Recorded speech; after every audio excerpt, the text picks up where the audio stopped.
Good morning, everybody. Welcome to the Thompson-Nicola Regional District's Electoral Area Director meeting. I get the opportunity to call the meeting to order, and I wanted to welcome Renee. Renee, welcome back. I'm glad you're here today. And I'd like to call on our new corporate officer, Marty Jeremiah, to do the election.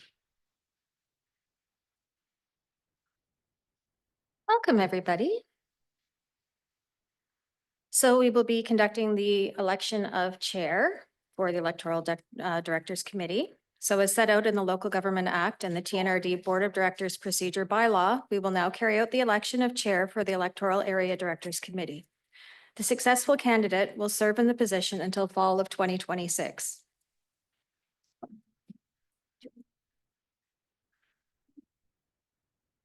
Nominations will be called 3 times. As candidates are nominated, they will be asked if they consent to the nomination. Nominations will then be closed.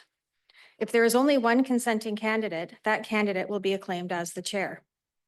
If there are two or more consenting candidates, each candidate will be given 2 minutes to say a few words if they wish before the ballots are distributed.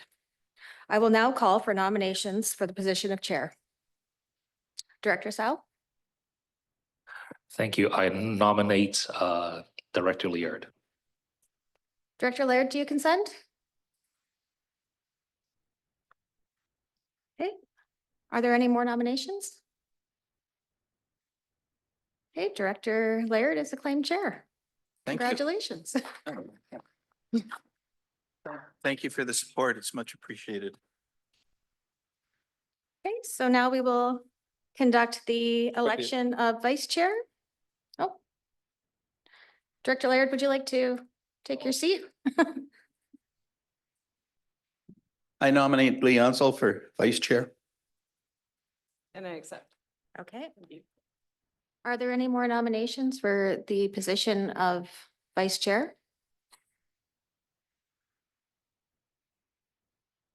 There being no further nominations, Director Onslow has been acclaimed vice chair.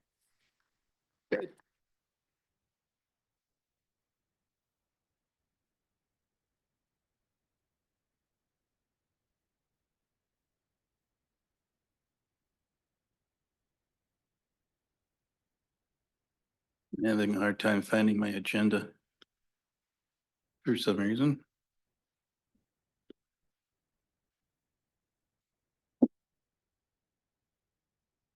Yeah, Oh, it's you're in, on your way. yeah, I can't remember where it was. I can't have been It through. should be in your email. Yeah, it's in here. But I can't find it. What? There you Oh, go. thank you. Good. That's what I was looking Very for. Good shape. Yep. Yeah, it's buried in my emails. Came quite a while ago and I haven't been able to find it again. Anyway, on I call the meeting to order. And the first thing I do is acknowledge, the TNRD acknowledges we are connected with the First Nations communities across our vast regional district. And today we are located on the Thompson-Nicola territory, situated within the unceded and terrestrial lands of Secwepemc Nation. The TNRD appreciates the partnership that we have with Secwepemc and respect territory and land on which we gather. So next on any additions or deletions?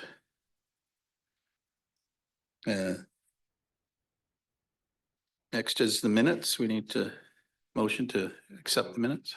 Doug? Second. Yeah, okay. And then we get into reports 6.1, development procedure bylaw and planning application fee. And this is Alex Gross is going to present that to us.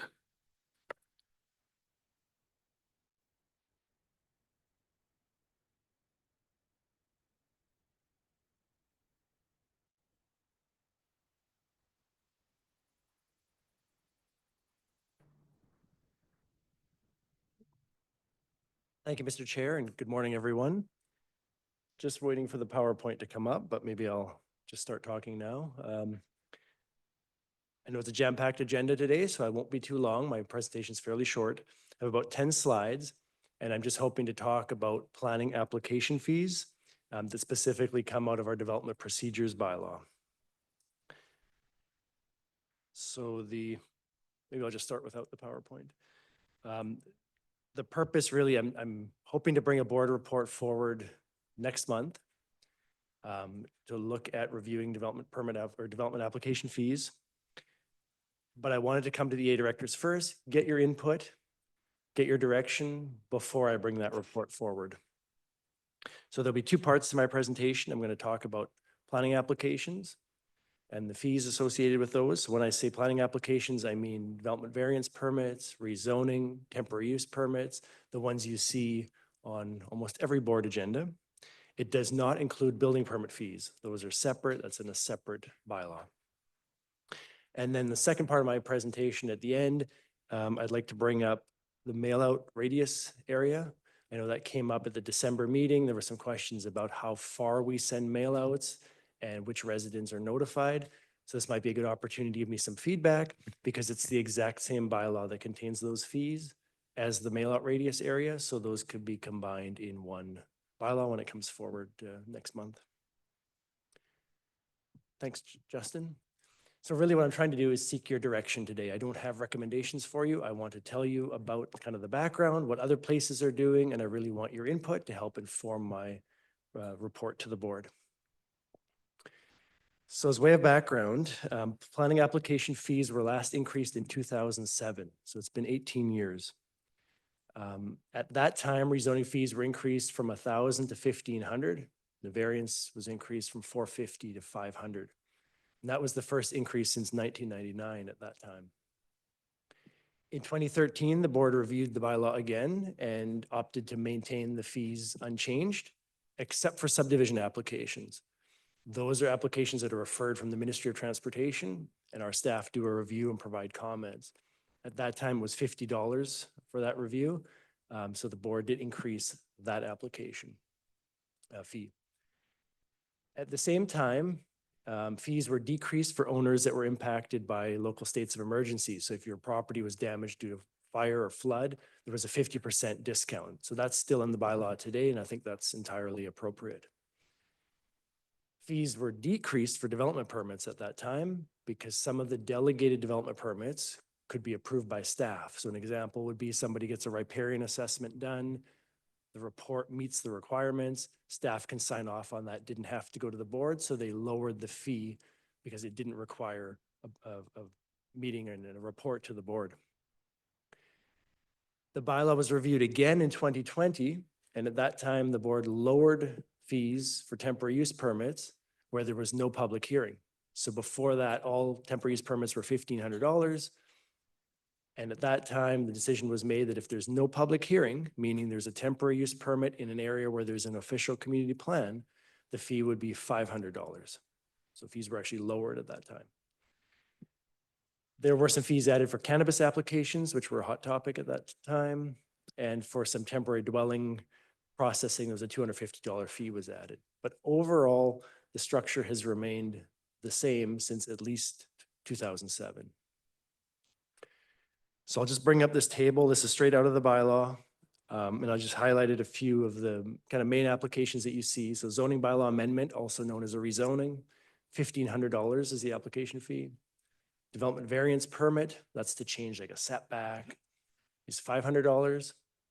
Temporary use permit via bylaw and public hearing, which is a similar process to a rezoning, is also $1,500. And as I mentioned, a temporary use permit via resolution is $500. That was the lowered rate. We have applications like floodplain exemptions that are processed without a fee. So staff put in considerable time and there's no revenue generated from that. So it's a cost entirely on the general taxpayer.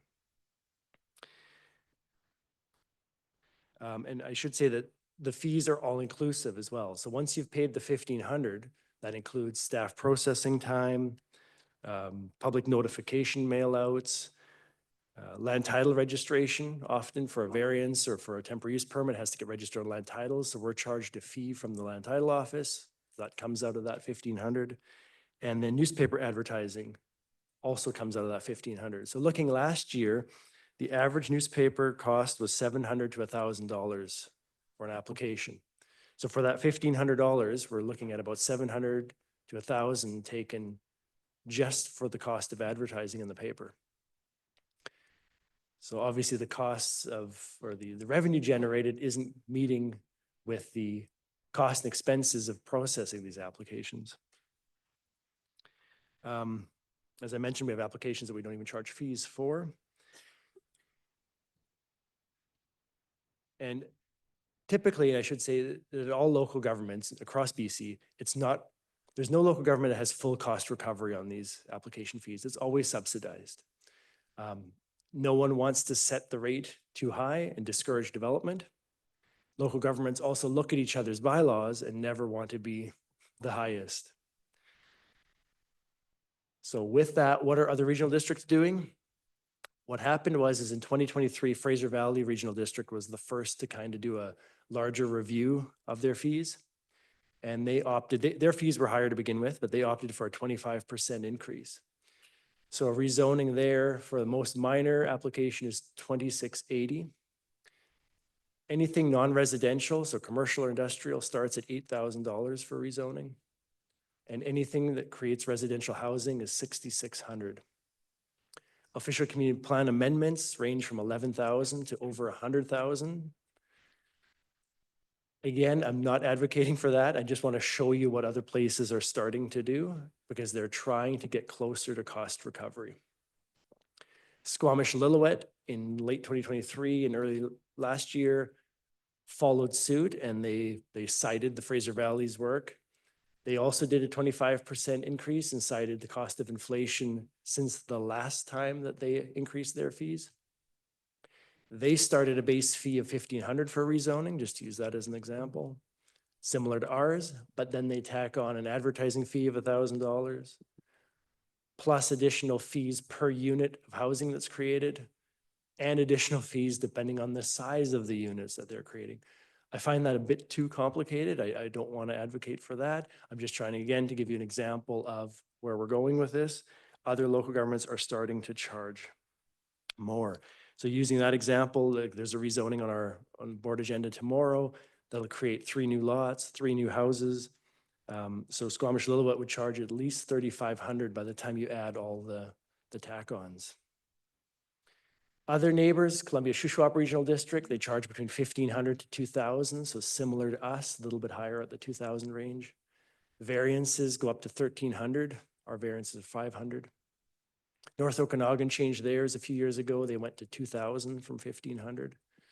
Variances are $1,100. Caribou is lower than us. They're $1,400 for rezoning, $450 for a variance. And I did not compare us with urban municipalities, especially the ones on the coast. They charge quite a bit more. I think we're in a different setting. But what they also do is they have miscellaneous fees, so pre-application fees. They charge $450 in some cases just to have a client come in and discuss an application. They charge for staff time. So if a property owner or developer comes in multiple times, they start charging an hourly rate for that service. Others tack on document registration fees. Again, I think for our setting and our context, I want to keep our fee structure simple. But I'm just trying to give you an example of what other places are doing because they're trying to get their revenues up, knowing that their expenses are increasing every year. And this topic has come up. It's another reason that I'm here, is this comes up in the last 2 budget meeting discussions where we keep looking at rising expenses, but revenues aren't going up.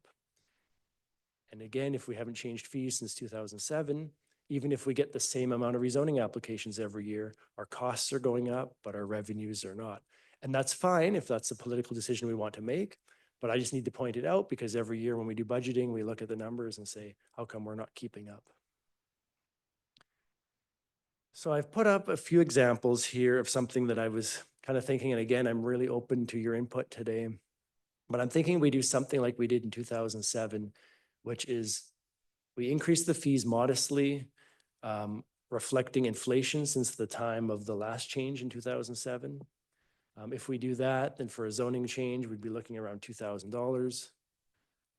Temporary use permit, I think we should do the same.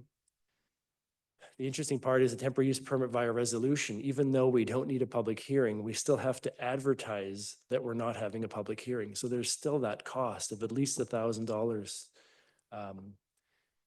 So you make the decision that you want to keep it at a low rate to encourage that type of application, or we get closer or increase it to try to get some additional revenue to make up for it. So again, I've broken it down now. Not necessarily my specific recommendations yet, but I'd like to hear your input. Floodplain exemption, we charge nothing right now. I feel we should charge something, whether it's 500 or 700. And so I'm thinking a modest increase. I certainly don't want us to be the most expensive regional district in terms of fees. Even if we do a modest increase, we're still middle of the pack at best. But I don't know that we can just keep fees at the 2007 level moving forward. So maybe Chair, if you wouldn't mind, if I could just get a bit of some direction or some comments from the members at this stage before I talk about the mail out radius. Any comments? Yeah, Director, who's up? Thank you, Chair Laird. Got two questions. One, what's the total revenue right now from permitting the last year? Maybe probably to Ms. Fox, just so we can understand, what the number is when we're talking about 25% increases. I think it might make an impact on our decision. If we're only talking about 25% increase, that would mean like, I don't know, $50,000 a year in the impact of subsidies from, current taxpayers. Thank you. So through the chair, last year we had planning application revenues of about 40,000. And looking back in the last 4 or 5 years, we do between 30 and 50,000, depending on how busy. Again, kind of like building permits. I can't predict exactly how many rezonings we'll get, but let's call it a range of 30 to 50,000. Thank you. So we're probably looking at a reduction of the subsidies from taxpayers of this process by about $5,000 or across the whole region. This is not, okay, thank you. It's not meant that we recover all our costs. We're Yeah. not going to be able to. This is a service we provide to the public. Uh-huh. Yes. Thank you. And the second is, do we have any data from FERD or SLRD in any of their decrease in permitting, after they raised their fees, if there was any? Yeah, thank you. No, I spoke to their staff. There was no decrease. But remember, it's a different context as well, where they have development they have, a lot more, let's say, higher density development. They have a lot more housing that's generated. Squamish-Lillooet does have a rural portion, but a lot of their work is done around that Squamish area. So they have big housing projects.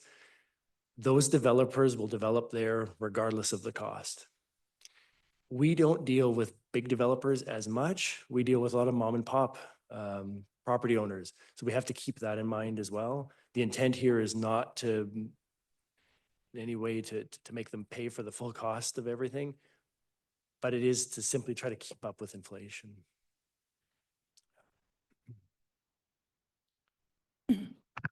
Go ahead, Lee. Thank you. I'm just curious. So I am in favor certainly of looking at the costs and doing some form of cost recovery. My question is around the newspapers and the effectiveness of advertising in newspapers, especially as we see them leaving these communities. So that's one. And then the second portion of that, is there any way to negotiate with newspapers as a regional district for a discounted rate and not paying $1,000 to advertise? Would be the second one. So on the first part of the question, right now, the Local Government Act requires us to use a newspaper. There is an opportunity now, you can have an alternative a bylaw that allows alternative advertising. We're exploring that. There's some technical hangups with that because we would need to find 2 alternatives. One of them would be our website. The board procedures bylaw right now uses the website, and you can't use the same method in your board procedures bylaw as the development procedures bylaw. I think it's a flaw in the legislation, but anyway, we're working through that. So we're going to look at ways of finding alternative advertising. But even if we do that, I think we should still go in at least one local newspaper. I think a lot of people still read their local newspaper if they have one. So I think it's important that we still maintain that, but perhaps not 2 consecutive editions, just to bring the cost down a little bit.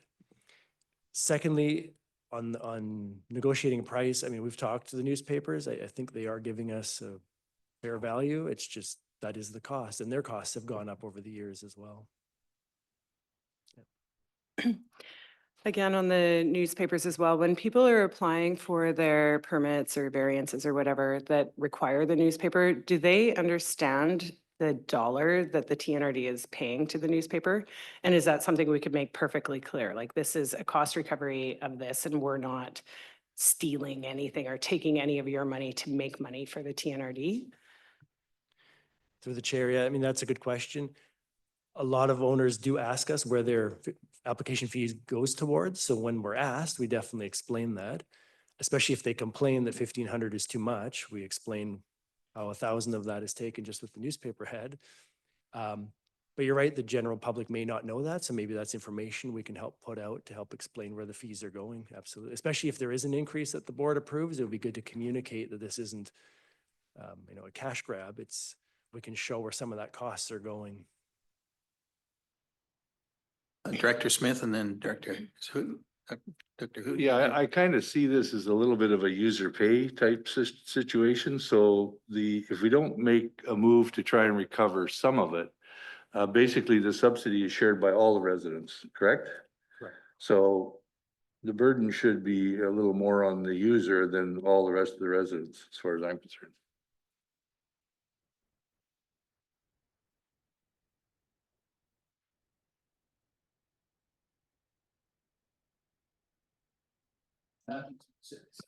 That's right. I'm not pushy enough. Just a couple of questions. So do we lose money on the fees at all, or we break even, or? We probably lose money on most applications. Yeah, if you Right. factor in staff time processing, you factor in that, yeah, some applications we don't charge anything for. Again, lose money. I mean, it's the service that they pay into. So it's a service we provide. Right, But as Director Smith said, it's not fully user pay. It's not fully that the applicant pays for the right. full cost. It's subsidized as a Yeah. service that we provide. So my other question is, everywhere is encouraging housing because we're desperate for housing. So if this overflow starts, which it will sooner or later, then we're going to lose more money if we stay where we are. Right? Okay. Thank you. Houghton. Director Houghton. Thanks. You'll get my name right there. Yeah. Mr. Mayor. I'll work at it. In the Camels area, I know for Christmas, we had that group come and make a presentation. There was a Zoom deal. And one of the things was in the Kamloops area, we don't have much of a choice for papers other than the Chronicle. And is there any other way in our local area other than the outlying areas that we can advertise, or are we stuck to the Chronicle paper? Thank God we got it, but I know that was a concern there before Christmas. Yeah, I mean, I think one of the concerns was that because there's a lack of local paper, sometimes the paper that we do put it in isn't the closest to where they're located. So for example, with the lack of a Kamloops paper, we were putting ads in the Chase Chronicle for things around Kamloops. So we were criticized for putting it there, but we had no other place to put it. So we take the next closest paper. Now with the Kamloops Chronicle there, we're certainly going to utilize them. But remember, the newspaper is just one portion of our advertising, and we can talk about that a bit more on my next slide when we talk about mail out radius. But we mail out to neighbors. There's signs on property. It's posted on our website already, even though it's not the legal requirement, but we put it out there. I know Colton puts it out on social media as well. So we do get the word out in multiple different ways. Are we going to talk today about like that same situation, the radius of who we let know? Because I know that was a concern on that one application. Absolutely. Yeah, that's my next slide. I was just hoping to kind of talk about fees on this one. And then it kind of ties to that, because if we want to do more mail outs, more notification, again, the costs go up, and will our fees go up to compensate? Dr. Houseau. Thank you, Chair Laird. Sorry, a bit of a rebuttal with all due respect. Just want to push back a little bit on the, I think the sentiment that, taxpayers subsidizing these permit applicants. I think especially with rezoning for residential, we're actually adding more people to our community to, in the long run, adding more tax base to share the tax load. So it's actually going to, in the long run, going to be less taxes for, the existing residents because, we're growing the community. So I just wanted to share that comment. Thank you. Actually, I was going to say that I am in favor of an increase. I think modest increase, like something like is proposed here. It's not over the top. And if it keeps us kind of middle of the road, I think we do owe all of our taxpayers this. I do have another question though. This contaminated site profile, what exactly is it and how much work does it entail? Yeah, that's a processing fee that the province enables us to put in. That's when there's a commercial or industrial property that has a contaminated site that requires a site declaration be sent to the ministry.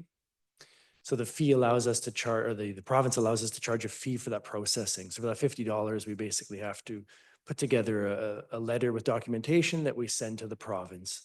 So I think of all our fees, that one's probably close to what, it's basically a letter that we're sending for that fee. Yeah. Any comments from any other directors? Myself, I support the suggested fee increase. Every municipality and regional district all has similar fees, and it doesn't appear to be higher than anywhere else. And like when you look and see how long it's been since we've increased these, I think it's the fees work fine for me. Just one other, do you have any idea, like when there's a difference between doing a OCP change compared to doing what do we got there? Official community plan change compared to a development variance permit? Like there's different amounts of staff time going that. Have you got any idea, for instance, for the cost of doing an OCP change, staff time and cost Right. approximately? I don't have the exact cost, and it depends on the particulars of that specific application, but there's no doubt that the zoning change or the OCP change, which requires more notification, more notice in the newspaper, et cetera, costs more, and that's why it's proportionally higher than a variance that requires just neighborhood notification and a board report. Great, thank you. Any other questions on fees? Sounds like we're done with that one. Yeah, great, thank you. And so the final bit was about the public notification mail-out radius. So the Local Government Act says that we need to notify owners within a radius set by the local government. So every local government gets to set their own radius, and that applies to variances, rezoning, and temporary use permit applications. Historically, we were always at 100 meters, and that's the typical in most urban and rural bylaws throughout BC, even to this day. In 2020, the board reviewed it and they increased the base from 100 to 150 meters. And where the majority of parcels surrounding that land is over 10 acres, or 10 hectares, I should say, 25 acres, the mail-out radius was increased to 300 meters. So that's already more than most regional districts or local governments in BC. And remember, as I mentioned earlier, that's in addition to newspaper advertising, in addition to the website, in addition to sign on the property. This is just the direct mail out that we do. So on that one, this comes up every few years. Somebody's always just outside the radius, no matter what we said. And we will always hear from that person who's just outside that says the TNRD didn't write to me directly and didn't tell me. There is no perfect number. I can't recommend a perfect number, so it has to be something that the board is comfortable with. If you want to increase the 150 meters as the base, I have no problem with that. It's just the larger we go, the more the mailouts are, so the more letters we're sending. Not that that's a bad thing, it just adds to the costs. So I just did a few hypothetical examples out at Pritchard, for example. If you go from 150 radius to 300 meter radius, you're going from about 80 properties to 170. So you can imagine a larger radius in a denser area like Lower Nicola, Pritchard, Savannah, you're potentially hitting hundreds of properties. On very rural property, yes, sometimes doubling it just means getting one more property owner. So using the one at Minor Road, the one from the December board meeting, that one at 150 meters was 2 properties. At 300 meters, it was 3 properties. So had we doubled it, we would have had 1 more property. Again, there's no perfect number, but I'm open to your input to see if you'd just like to increase it generally or if we keep it where it's at. I think that by going to the newspaper, that should cover those existing properties that are outside of that area, rather than sending an individual letter to people. It does seem to be double kill really in a way that isn't necessarily there. You're never, even if you go out 300 miles, the guy at 301 miles is going to complain he didn't get a letter. So it's just human nature. So that's my opinion. Director Thorpe and Actually, I'm okay with leaving it like it is. I think having that sign on the property, anybody that has a vested interest is going to be driving by that property for the most part, or their neighbor will tell them that there's something happening. And I think that in a climate where we're looking at keeping things, somewhat reasonable, I think that what we're doing, especially the second part here where we've got 10 hectares, then we're looking at a 300 radius. I think that that's reasonable in a rural setting. Chair Roden. Thank you. How far did the gentleman who spoke to us at the December meeting live from the site in question? Through the chair, he lived 1.2 kilometers away. So 1,200 meters. And also just a reminder, Vice Chair Smith had an excellent point, I thought, at the December meeting when she said, well, you saw the sign. So the system, that's how he found out. Because of course he did not get a letter. He saw the sign on the property as he was driving to his own property. So the system worked. He saw it somehow. Maybe he didn't read the newspaper. And also I think this came out of the change in 2020, came out of the first proposed site for the Boston Flats Eco Depot. There was that one, but there was also a temporary use permit application at East Barrier Lake that stirred controversy when, again, somebody was just outside. I just have a question. How many times do you actually have people, like we just went through in December, say they didn't know anything about the zoning change? Is that often? How often does that happen? I can't remember that happening too often where that's occurred. The chair, it really happens when there's some kind of controversy, and we don't have that many controversial applications, but I'm thinking the temporary use permit in Westwold for the racetrack, when that came up, many people said they didn't know. So last year was probably 2 times, and one of them was the one you saw in the public hearing. Thanks. Check it out. On that last one there, the parcels 10 hectares and over, would it be a big deal if we went from 300 meters to half a kilometer? I mean, in most applications, would that get some more people but not get a whole pile more, or that's gonna cause a lot? I know every situation's different. I was just looking at the rest of them I'm fine with. I'm just wondering where there's a larger area with something that if we could go half a kilometer, that's all.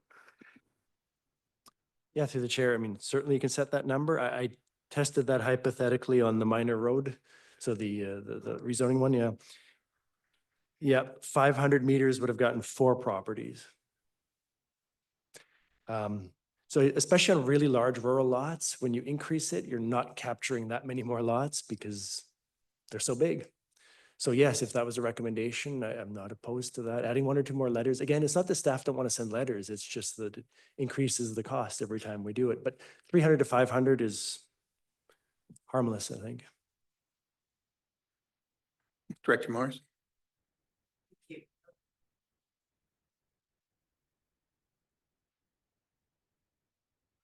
There it is. Thank you.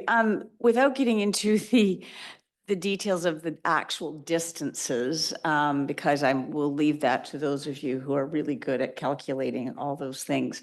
My thought is simply that the principle of it needs to be that we should over communicate in terms of the distances. And I would prefer that we err on that distance in terms of as far as we believe we need to go, because, you know, the conversations between neighbors, obviously it's really critical. So I would just stick with more communication in the ways that you can. I do not believe that the newspaper is sufficient.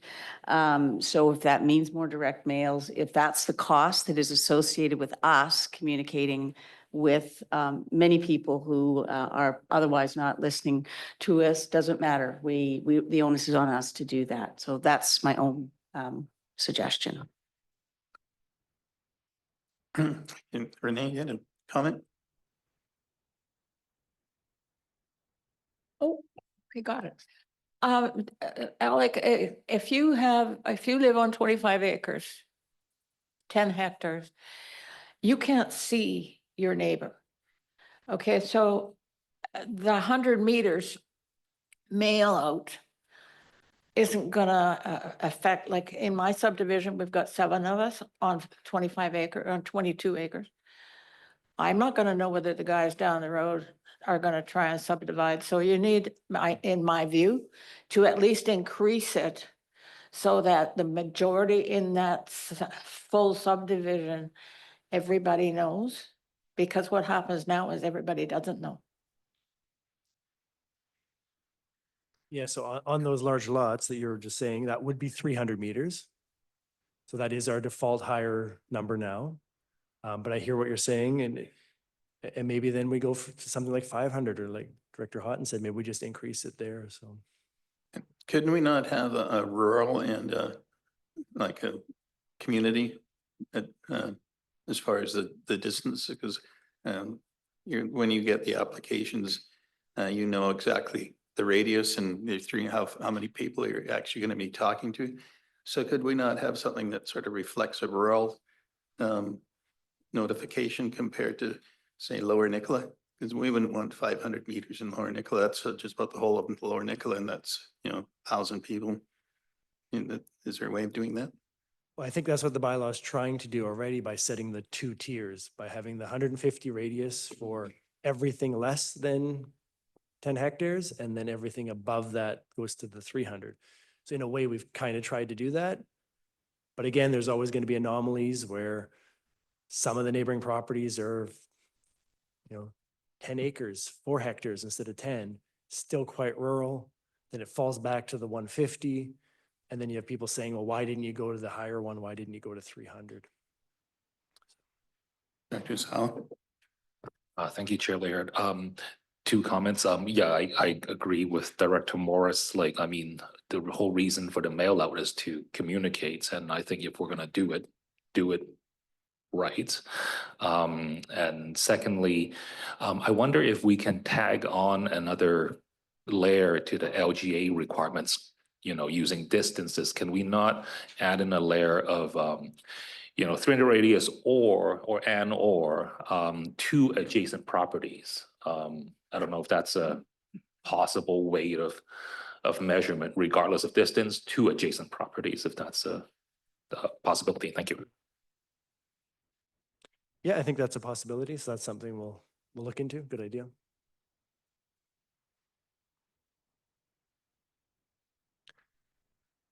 And did you get some information? Maybe I could ask just a straw poll as to if the measurements that are on there now, is everybody satisfied with that? Like they're keeping the original distances? Or are we looking for increasing it, especially the rural, to 500?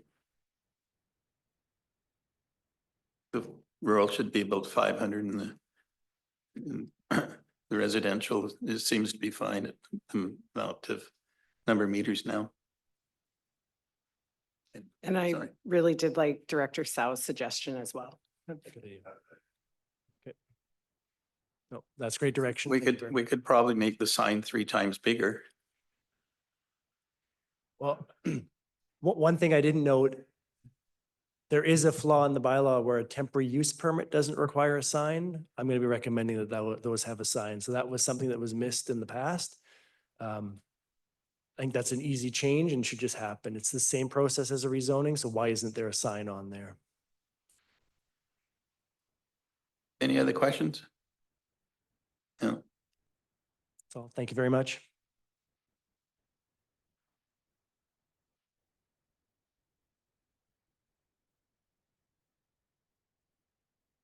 Should put my mic on.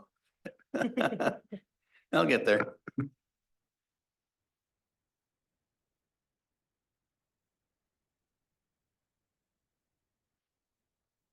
Hey, good morning. I hope you did your light reading that I provided you before the meeting. There won't be a test at the end of this. No, so in December, at the December board meeting, the board approved the advocacy framework. That was developed kind of thinking about the different way that we're going about advocating for the needs of the region, and a way that we might be able to start looking at doing things differently to be more successful in the advocacy work that we're doing. So now that the board has approved the framework, I wanted to come to you as EA directors to ensure that you know what it's all about and understand it and are comfortable with what's in it. I know some of you sitting on the Policy and Governance Committee would have been part of those conversations already where we made changes based on committee's recommendations.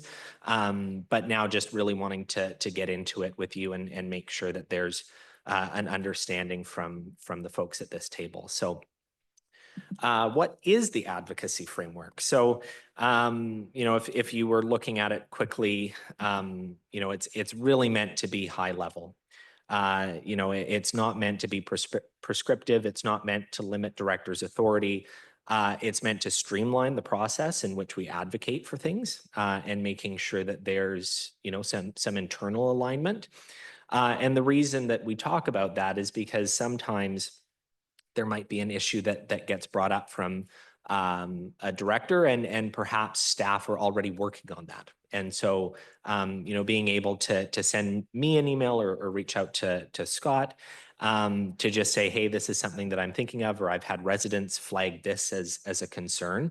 Having myself or Scott be the first point of contact it makes it easier because, again, we might already have that on our radar as staff.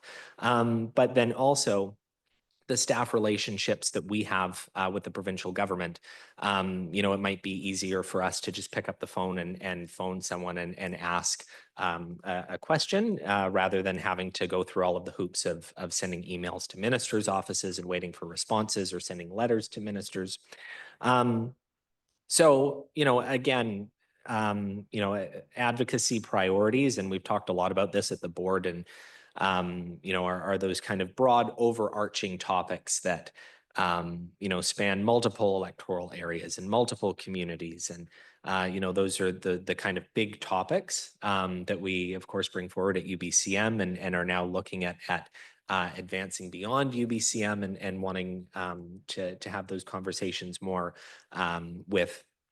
with ministers and ministry staff, but that doesn't negate the fact that directors will have individual concerns. And, while I might not be able to dedicate the same amount of my time to those priorities, it's still a priority of the region. And, I'll do my best to work with you to ensure that, whatever the need is for your area, it's being addressed and we're doing our best to try and advocate for that.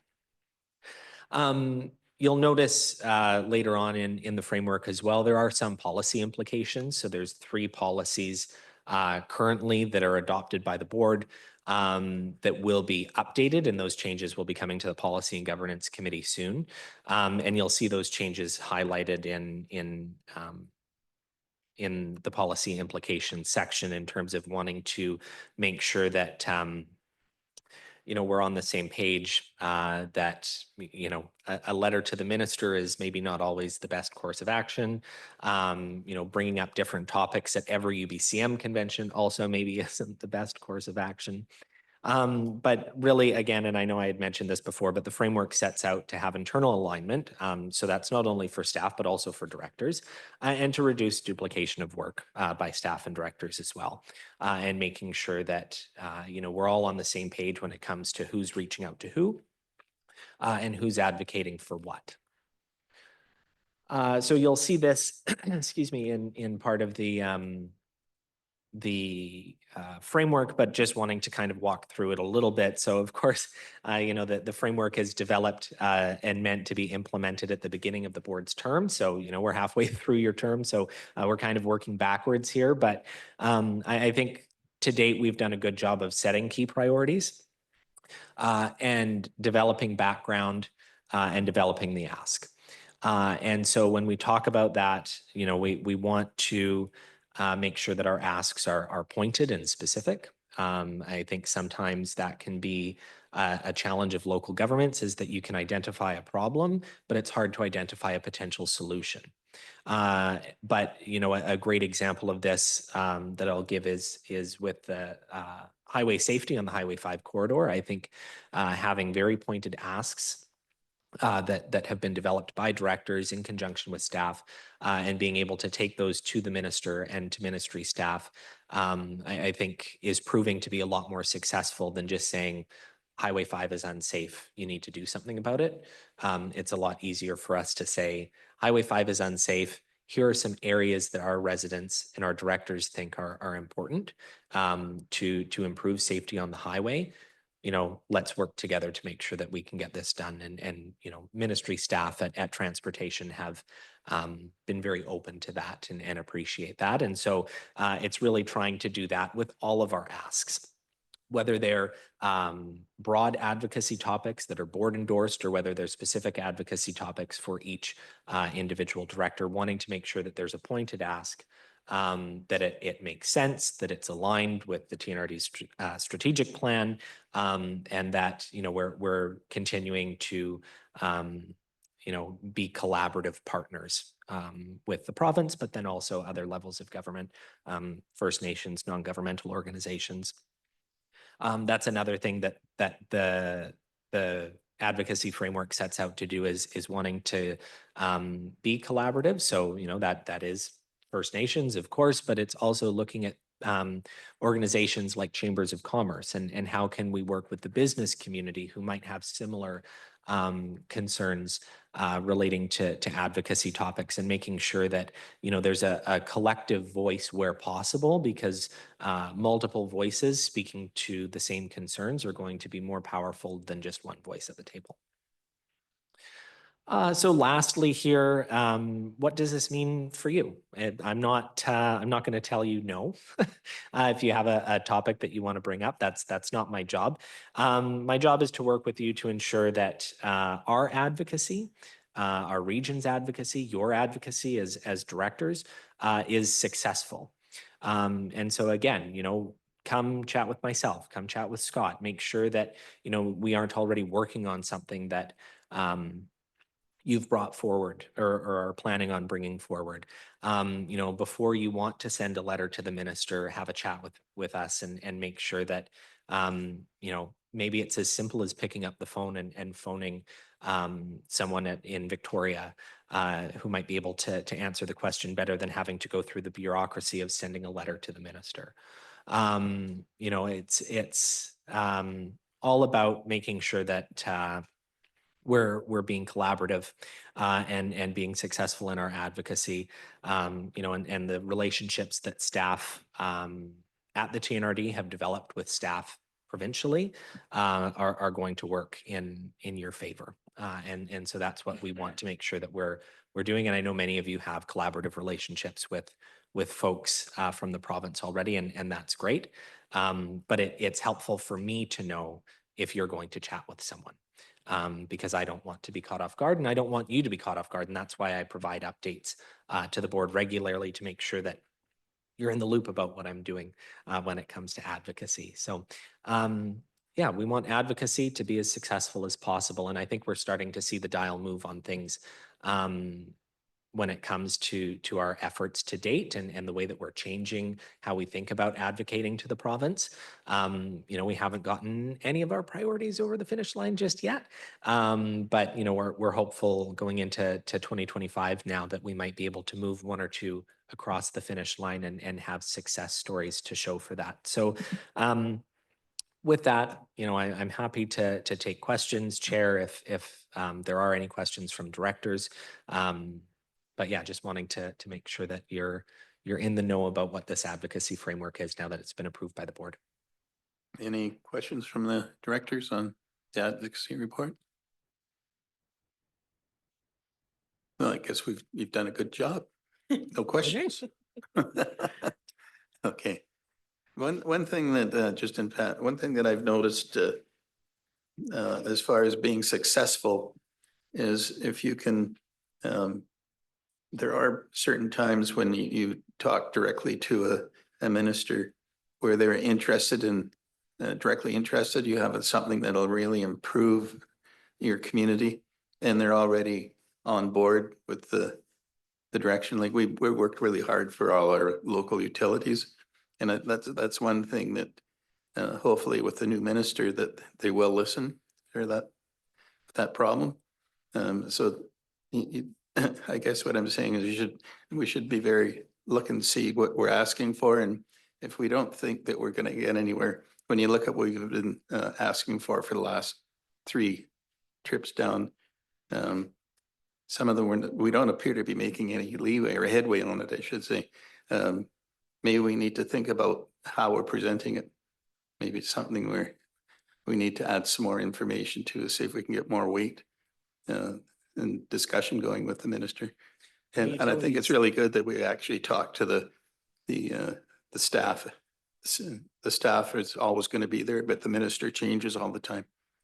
Yeah, and Chair, the utility system is a great example of where in the past we had come at UBCM with, here's our problem to the minister. And our problem is that our utility systems, our small utility systems aren't going to be funded properly, right? Like we're in a deficit with them. And that was just kind of what we were throwing on the minister. And now being able to refine, like you say, and changing the way that we're presenting the information and also showing the minister and their staff that we're taking the necessary steps.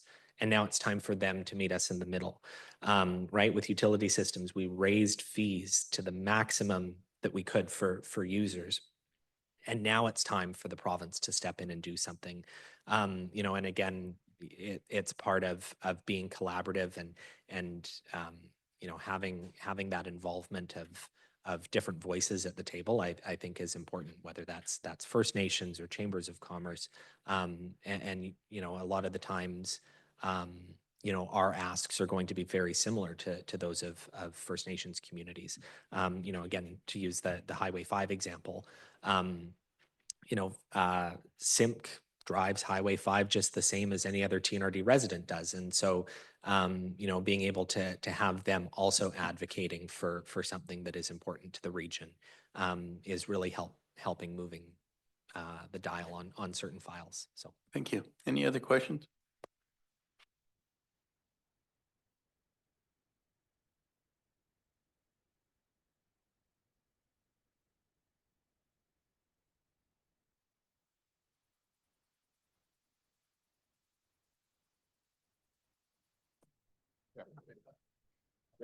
Not on again.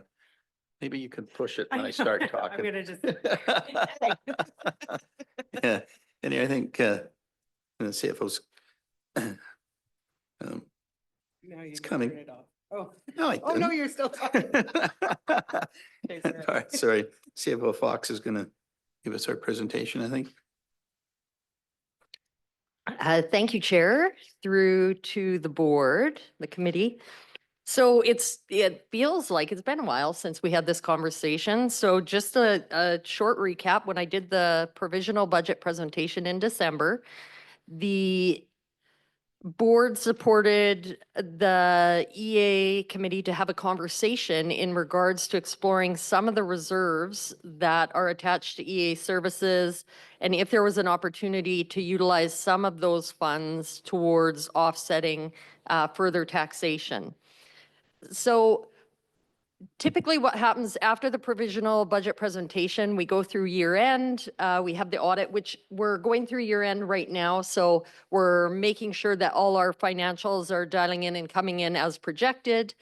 We take that opportunity as well to look at and incorporate the BC assessment new completed assessment rule, see how that affects each of the individual areas' taxation. And we take any opportunities we can further to analyze the financials and make reductions where we can. So staff typically go through the process of making sure they've captured everything prior to the final budget coming forward to you in March, which we've done. And what we've been able to do is some of the surplus projections in some of the areas came back favorable. We were in some of the staff changes we've done, which is not always something that we're able to achieve. We've been able to actually almost offset both of the new positions that we've requested. So in some of the transitions we've made internally, we've actually reduced wages, which is really helping in offsetting the increased taxation. So to me, that's quite a good success story there. We also had higher than anticipated interest. And typically what happens is the general interest, the float that we operate from earns interest, as well as each of the reserve funds.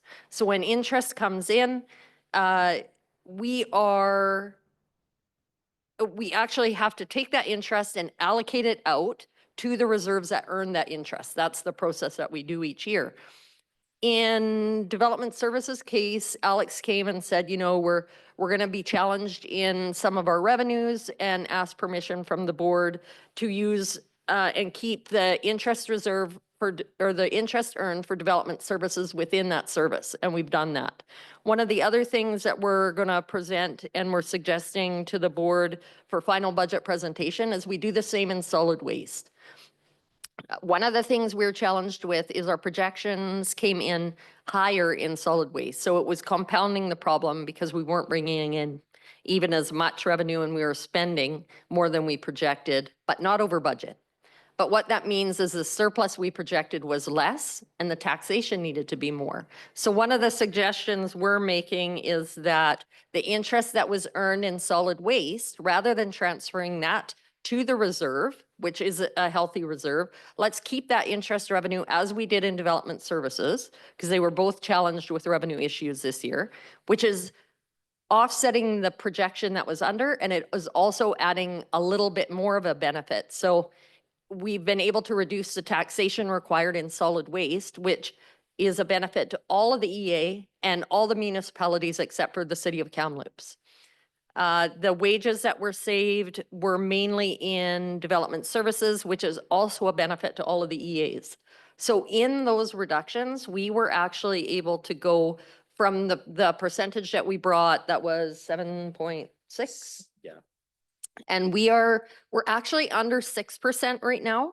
But I anticipate with year end going on that we're going to land somewhere around 6%, which I think is a really good news story that we don't get to bring to you often, as we're always challenged with cost increases.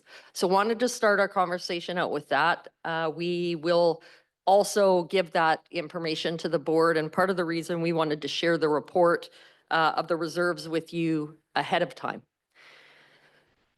So in addition to that, the board had asked this conversation around reserves for the EAs and if you want to reduce further. So I wanted to make sure that you understood that you're already going down without using any further subsidy from reserves. Staff at the time of the budget presentation also commented that we wouldn't recommend using any further reserves. There was a conversation, and it's a bit tricky.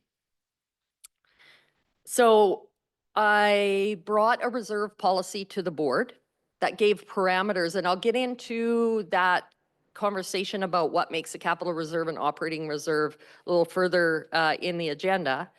But in that reserve policy, there's parameters in there that say for an operating reserve, we want 1 month's operating expenditures to be in a reserve at minimum. In the capital reserve, it says, because we don't have a fully functioning asset management plan and we're not 100% yet what our reserve balances should be, we should have at least 1 times amortization at minimum, or at maximum 3 times. And we just use best practices. And in that presentation, I said, we can't actually achieve those targets yet. I'm going to work on putting forward a plan to make sure we can achieve those targets over the next 5 years, because that's a lot more investment than we're putting into reserves right now. On top of that, with reserves, I have a long-term capital plan. And that long-term capital plan is a funded plan. So what that means is any capital in that 5-year plan is drawing from reserves to pay for that capital. And I have to make sure that we are putting enough in there to pay for that capital and maintain a balance that we want. I haven't put in all the time that I need to properly inform that or give you good information on that yet. That is what I'm planning to do this year.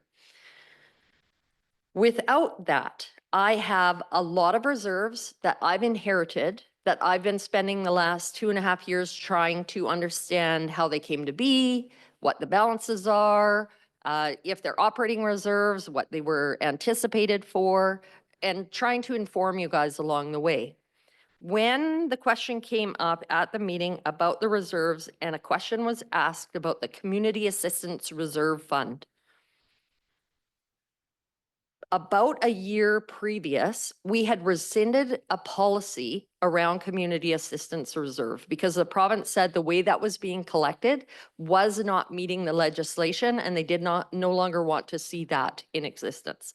So we've rescinded that. But what happened prior to that and prior to us is it was there and it was collecting funds. So that reserve for community assistance reserve was collected through the recreation function for parks.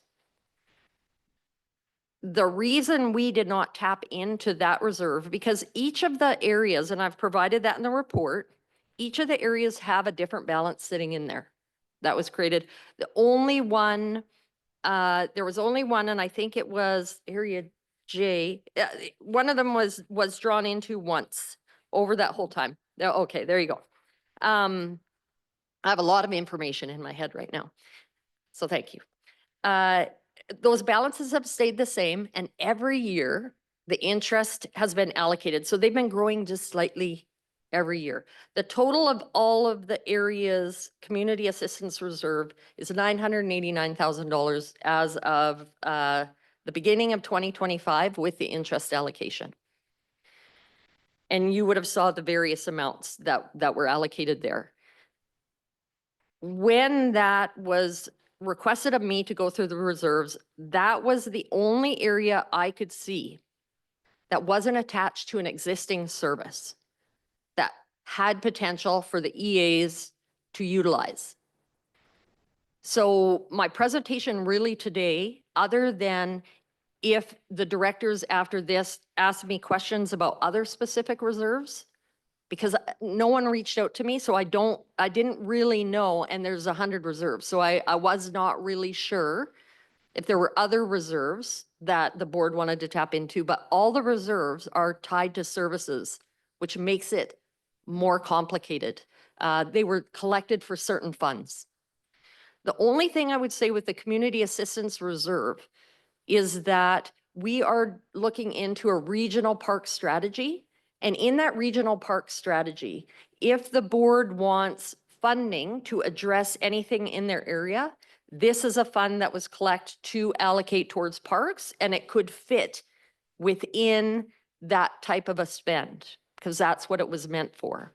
If the board doesn't want to, and the board, when we bring the final budget forward, or the electoral area directors do not want to consider keeping those funds there, you can make a choice to utilize all the funds and give them back to your constituents in your area. You could do it over a period of time. The longer we draw it out, the more administrative it is. And I want you to remember that when you give a credit in 1 year and it's not available in the next year, it does look to your constituents like taxes are going up right away because you can't give them that credit ongoing. So, you know, stepping it down year over year is important if you don't want to see a big swing. The only other suggestion I can make with those funds is that if at any point the board wants to address the issues that we have been discussing around the community works funds and the lack of ability to fund third-party projects, most of the time, I think more of the controversy is coming around community halls and different things that we don't own. There might be an opportunity here for you guys to utilize funds in this area for those types of things. So I want you to consider those items in this. Now, I have talked way too long, so I'm going to stop there. I've kind of given you guys a lot to process. I am open for your questions if you want to ask me about this specifically or about reserves or whatever is out there. Yeah, Director Elliott. Yeah, I'm kind of curious about the regional park function. Okay, the regional park function has been around for a lot of years. And it was originally a capital project. It was for buying property, like Little Hell's Gate and some of those parks are funded through that process. And I would have thought that by now, I mean, I can think of at least 30 years that you've got some interest on the balance of that. So your reserves for that function itself should be fairly high unless it's been used as a capital project. So I know that the barrier one and Little Hell's Gate and maybe one or two others that I don't know about. So what happened to all of that money? Through the chair, I could start to answer that question. I'll put it over to Carla. The regional parks function, the taxation collected funds the operation of the 3 regional park services, Barrier Forks, Little Hell's Gate, and the River Boy system. There's not a significant amount of funding collected for funding capital, the taxation funds operation. There is a reserve fund there, which actually was approved by the board to utilize some of that reserve to fund the Parks and Trails strategy that we're in the process of doing right now. The balance of that reserve, I will put over to CFO Fox to answer that. Thank you. So as we do with all our reserves following legislation, interest is allocated, as I said, to each of those reserves every year. Parks themselves get an allocation right now roughly of about $40,000 a year. The Regional Parks Reserve itself had an opening balance of $228. It was allocated $12,000 worth of interest. We're planning to use $70,000 worth of those reserves in 2025 with an ending balance of about $170,000 for regional parks. Parks reserves altogether make up about $619,000. So does that mean that that you're not just using it for capital? Chair through to the committee, the Regional Parks Reserve has a small operating reserve and it has a capital reserve. Typically, the capital reserves in the past were set by bylaw. Capital reserves have to be spent on capital. Otherwise, the board would have to make a decision if it wasn't being utilized for capital. And I'm sorry, I didn't hear what Jamie said about using money to upgrade that park function? Yeah, through the chair. So the annual taxation collected under the Regional Park Service funds our operating costs. So we're not funding the operating costs out of the reserve. We are still taxing for that service on an annual basis. Just through to CFO Fox, could you just, we asked that you explain the difference between capital and operating. Could you just how they're, I know capital has to be done by bylaw, but I'm not sure how operation works. If you could just give us information on that, then might have a little bit of understanding of the two different reserves. Yeah, thank you. Through to the committee. So early when I started, I got an opinion from Municipal Affairs because they were creating a bylaw for every capital reserve that we had here. And that is not required. When you create a bylaw for a reserve, it becomes a statutory reserve, which is not a requirement. And anytime you use those funds, they were doing a bylaw. It was creating a lot of work, and that is a large reason why funds were being left in the surplus because of the amount of work that they were undertaking to bring bylaws up. Rather than put it in reserve funds and utilize it there, you left it in surplus, and then you could use it any way you please. So I've since changed that. All the money is being tracked and transferred appropriately and properly to the capital reserve when required. This might negate the need to answer the question later, but in the reserve policy, okay, where do I start with this? Okay, an operating budget that for a specific service. So whatever service we have and it takes cost to operate that service, there's an operating budget. In the reserve, what it says right now is that for operating needs, anything to do with operating your day-to-day expenditures, we want you to have 1 month's worth of operating costs in a reserve fund. And like I said, we don't have that fully functioning yet, but that's what we've set as a target. That the determination for an operating reserve under the current the bylaw would mean is the minute you have a service that has an operating budget, you should have an operating reserve of 1 month at minimum. We could determine in cases with the board approval, in cases like development services, you might want to have a larger budget. The swing in revenues for development services goes up and down based on the economy and can swing greatly, as we've seen. You may want to consider a larger operating budget, standard 1 month for normal services. Some services that operate at a higher capacity, you may want to consider a different level. But the operating reserve is there to support the day-to-day operations. A capital reserve, the minute you want to determine you need capital reserve, does the service that you have require capital infrastructure to operate? If it does, you should have a capital reserve, because what you want to make sure is that that capital infrastructure has a plan for replacement costs. So if you have pieces of equipment, you have buildings, you have vehicles, you want to make sure you have a capital reserve so that you're planning and saving for the future replacement of that capital.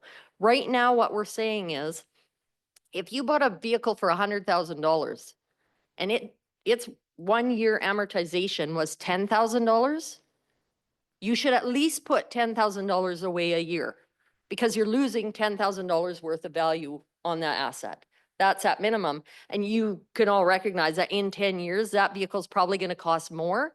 So that plan meets the minimum requirement of your capital, but probably won't address all your needs.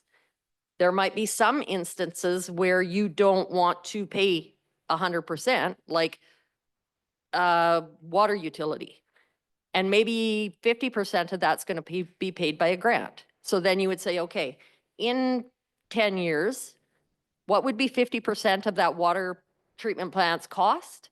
I should be putting away half that amount. So I have 50% and I can borrow 50%.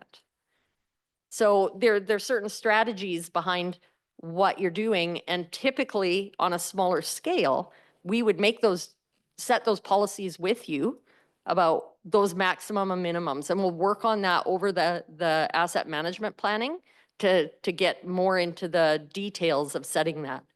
Right now, we just have best practices in there. And if you can imagine, this is on a more challenging here than it is in other places, because instead of having one capital plan, which I give you, we really by legislation have a capital plan for every separate service, and you have to keep the fund separate for every separate service. So we actually have 126 capital plans to manage appropriately, but it's presented in one. So it is a bit more complicated because in a municipality, you can use certain funds for most of your capital.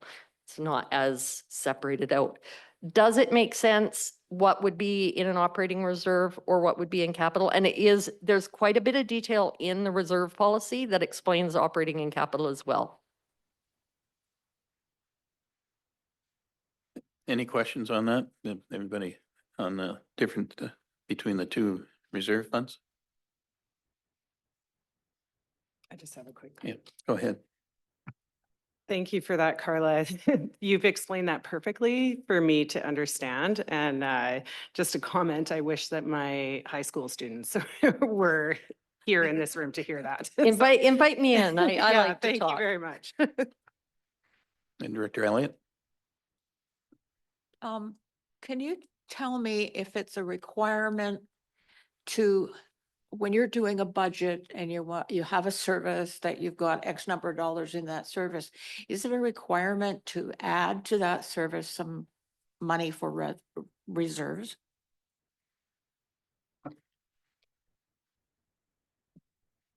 Chair through to the directors. Right now, there is not legislation that says that you should have reserves. Now, most financial folk that have the training would understand, but it's actually kind of interesting to me that when I first started in local government, they never capitalized assets within local government. That's where PSAP came out of. So they were actually just expensing it all. And I think because politics is layered in, it became challenging because nobody was taking their money and putting it away for assets. So we all of a sudden have an infrastructure crisis where there was municipalities that didn't properly have money to replace their assets. It's a best practice. I think they're trying to put in a lot of stipulations around grant funding, like when you get your community works funds now and different grants that municipal and local governments get are tied to having a capital plan. And the reason probably to have like a required 5-year funded capital plan to make sure that you're taking into consideration that you have this capital that you can pay for. Because if you put a capital plan out there that wasn't funded, you could put anything in that plan. You have to make sure you have the funds to fund that, which would require investment into reserve funds. So that kind of dictates it, but there's nothing legislative. So the regional district does that automatically?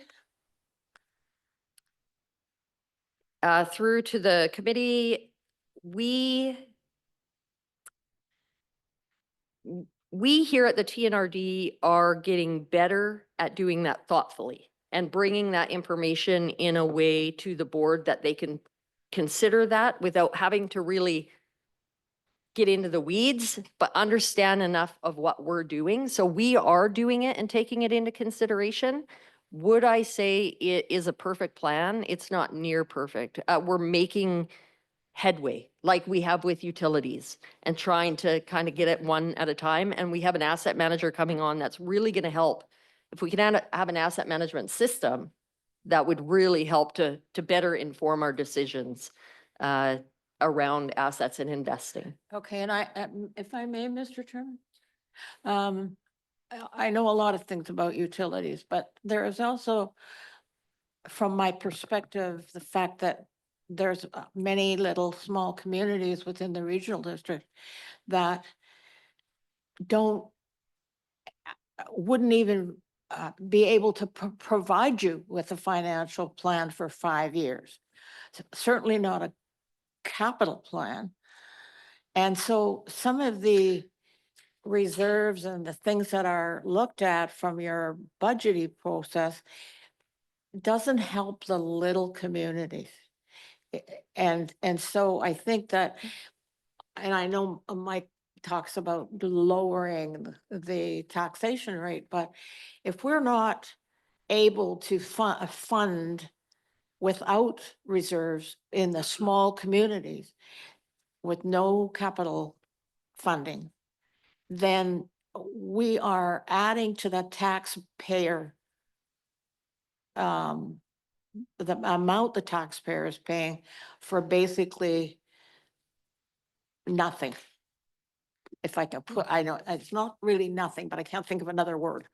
If you get what I mean. Yeah. I was just, when we have, like we budgeted for all the different services we provide, and when our budgets are come back and we haven't spent all the money, is that where the funds come from to go into the service for reserve funds? We don't actually tax for reserve funds. They come from the service we're provided, and it's, I'm just trying to get that sorted out. Most of our reserves come from the money left over in the budget, and then it either goes into reserve or does it go back and reduce the amount of next year's budget for that service? Thank you, Chair, through to the committee. So each service has a budget, and within that budget, in most areas, we have an expense called transfer to reserve. And we know and we intentionally put a value in there that we know we need for future costs, like capital, one-time operating projects, different things like that. So we intentionally include a line in each service where necessary. And we've even gone as far as separating those lines out so you can see the difference, because it used to be transfer to reserve. Now it's transfer to operating and transfer to capital reserve. And you can see that being transferred out. In the past, that wasn't as clear, so it's quite clear now. And when you look at the capital plan, you would see revenue transfer in from reserve, and that's where most of the reserve funds come back in and are spent. So on an income statement, you have revenues and expenses. We absolutely have an intentional line with a transfer to reserve in many, many services that is taxed for. The surplus or deficit of a service goes nowhere but back into that service. So if Mosquito has revenues of $100,000 and they only spent 50, and there's a $50,000 surplus, that $50,000 surplus immediately goes into 2025 as revenue and reduces the amount of tax you need to pay for the operating costs. That's how the surplus works. The only way the surplus would get to a reserve is if you intentionally did a transfer to the reserve in the year you had that surplus. So you'd see it coming in as surplus and you'd intentionally transfer that out to a reserve. When you transfer it, does it require, like when you do transfers from operating service savings and into a reserve fund, does that require a board motion, or does that board has to approve that, or is that something that automatically happens?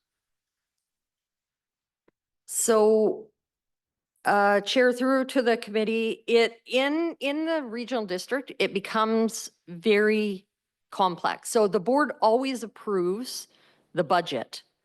The amount of time that I'm provided to take you through the different components of the budget is limited.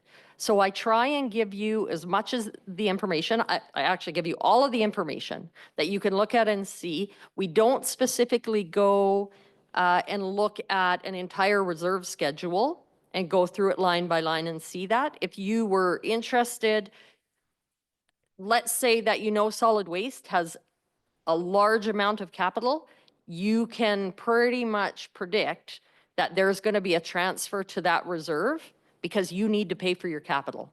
So anywhere you have capital, there's likely to be a transfer to the reserve. Operating is less straightforward. There's not a whole bunch with large operating reserves. Library and solid waste had large operating reserves and no capital reserve, and they were using it for both, which is fine. It just wasn't clear in the way that we do it now and have it separated out. We've separated that. It's not overly displayed and put up to a motion for every reserve transfer. You're not making a motion saying, I'm going to transfer this to solid waste. It's expected that you see the budget, you see the monies that are needed. It would take me probably a week to take you through all the surpluses, all the reserves, all the individual costs, and all the decisions that are being made in behind the scenes. Would probably take even much longer. So a lot of that is we're trying to give you confidence. Here's a capital plan. Here's the reserves. And I think up until 2.5 years ago, you never even saw a reserve schedule. So now you get all of that, but now you're inundated with so much information. I don't even know what you're able to take in, but it's there. So. I do appreciate the fact that I now have the ability to look at our budget and the way you've identified where the funds are going.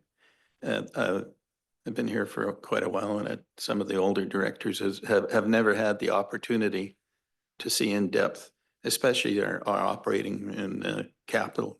It was just a lump sum, and that's the way the budget used to be presented. I really appreciate the way the budget is presented now, but what it gives me the ability to do is look and ask the question that I could never see anymore. So that's a very good start, and I do. I'm happy to hear that you are working on how we're going to operate with our capital and operating reserves, and how we're going to incorporate that more into our budget system. So it's we're getting there. We inherited something that we didn't know much about until you came along. So we are appreciative of that, and we do have questions, and we now have the ability to ask the question and maybe understand what we're asking for. So that's great. That was my comments on explaining operating and capital. Thank you. Yes. There was no other questions at that point. I just want to make sure I can continue on something Yes. else. Does anybody have any other questions around? Yes. I'm going to change lanes just slightly. This community assistance fund. First of all, I echo Director Chair Laird's comments. It's so much easier to read. With this community assistance reserve, when I read it, it looks like while we had good intentions of setting it up, that we did something that the provincial government doesn't exactly agree with. So I know we're looking at parks and trails, and I really like the idea of having seed money to get that going. However, given that the provincial government doesn't particularly agree with how we set up these funds and the money that's sitting in these reserves, I'm kind of inclined to think that it would be a good idea, in the interest of transparency and good governance, to say, hey, we did a deeper dive. We found this. It's been identified as something that maybe we shouldn't have done exactly this way. And the province has suggested no more until we figure this out, that maybe we look at taking those funds and over a couple of years, giving the money back to the taxpayers where it belongs. And then starting from scratch with this trails and parks, so that we do it right and that everything is super transparent. Just my comments. Thank you. Thank you. Yeah, I will, I'll turn that back to the board. Really, it's, you know where the funds are from.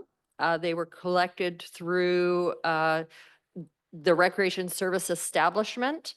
There was some complications in the bylaw that was guiding these particular funds that the ministry did not like.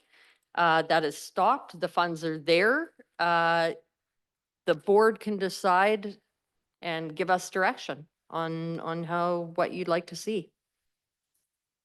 Do any of the directors have any idea what we want to do with the $960,000? Because this is the time to discuss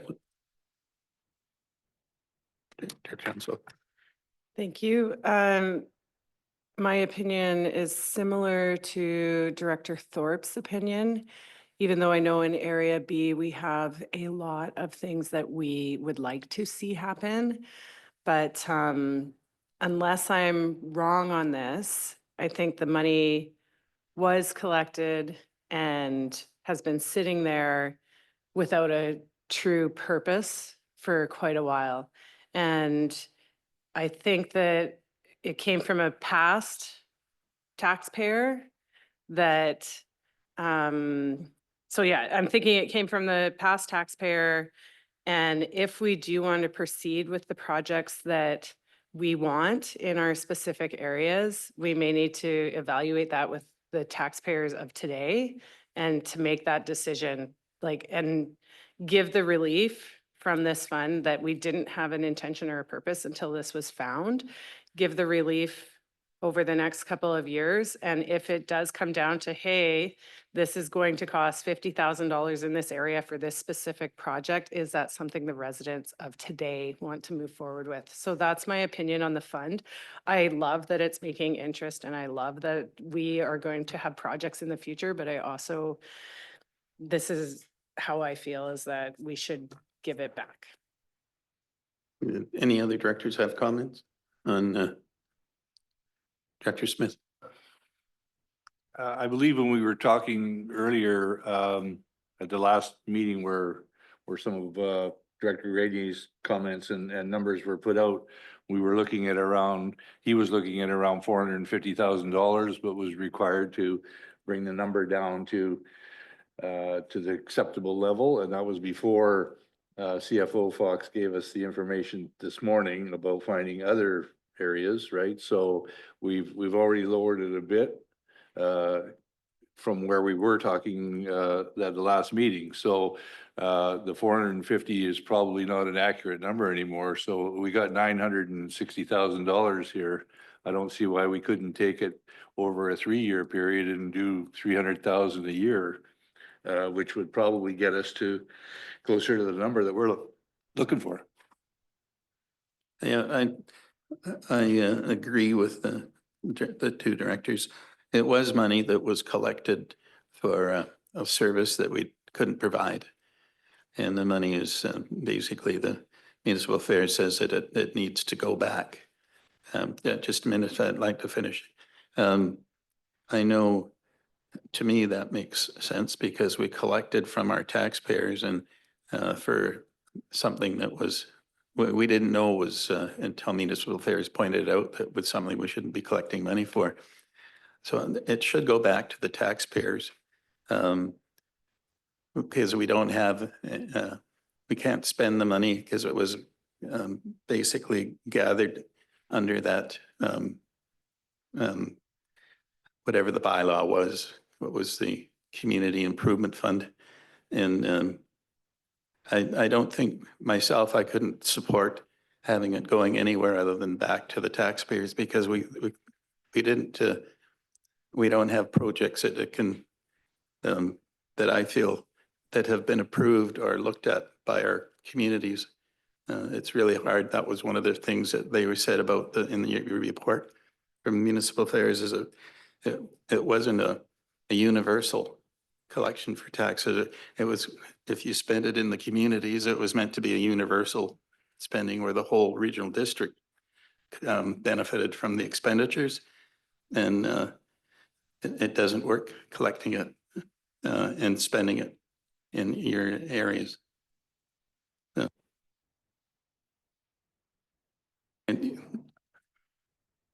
CFO Fox, you want to speak? You had a comment? I'll allow JD first and then I'll go after. Sure, thank you. Thanks, through the chair. Just wanted to provide some kind of my perspective on these comments. The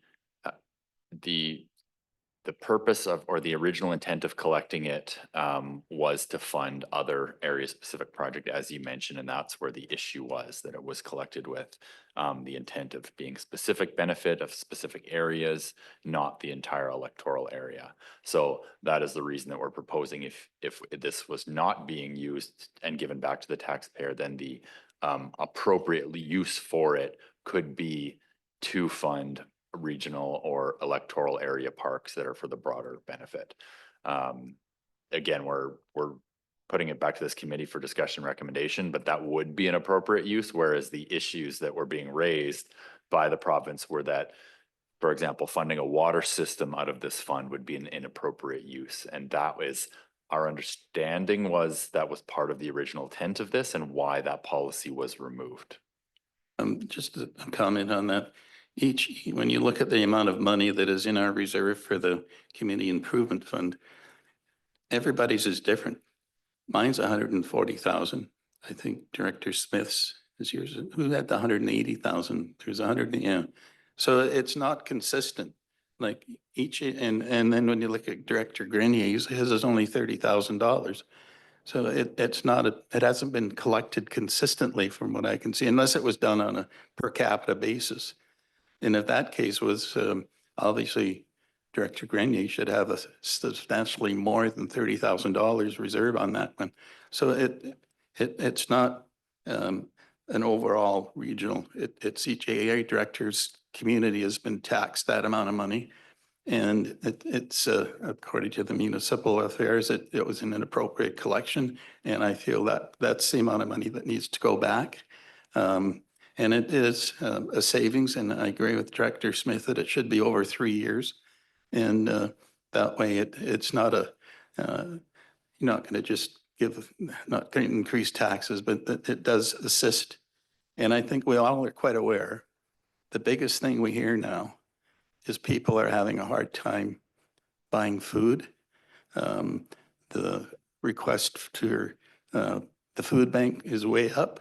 We have a soup kitchen in Merritt that is basically can't produce enough food for the people that are coming in to have a free bowl of soup. You know, there's lots of other things that are impacting our one and only taxpayer. And their taxes keep going up and up. And I think this is an opportunity as directors who basically are responsible for the funding and why it's generated, and make sure that they're getting full value for their services and with the taxes they're paying. So this one is one where we have an opportunity to offset some of the costs for the year. And it's at no cost to, it's just the A directors have that benefit. And I understand that, but we also were the ones that paid into it. So I think I would like to see it refunded. Director Graham? And yes, I'd like to support the funds going back to our constituents. And I'm okay with a big swing or 3 years. It doesn't make any difference, but it definitely has to go back to the taxpayers. Yeah.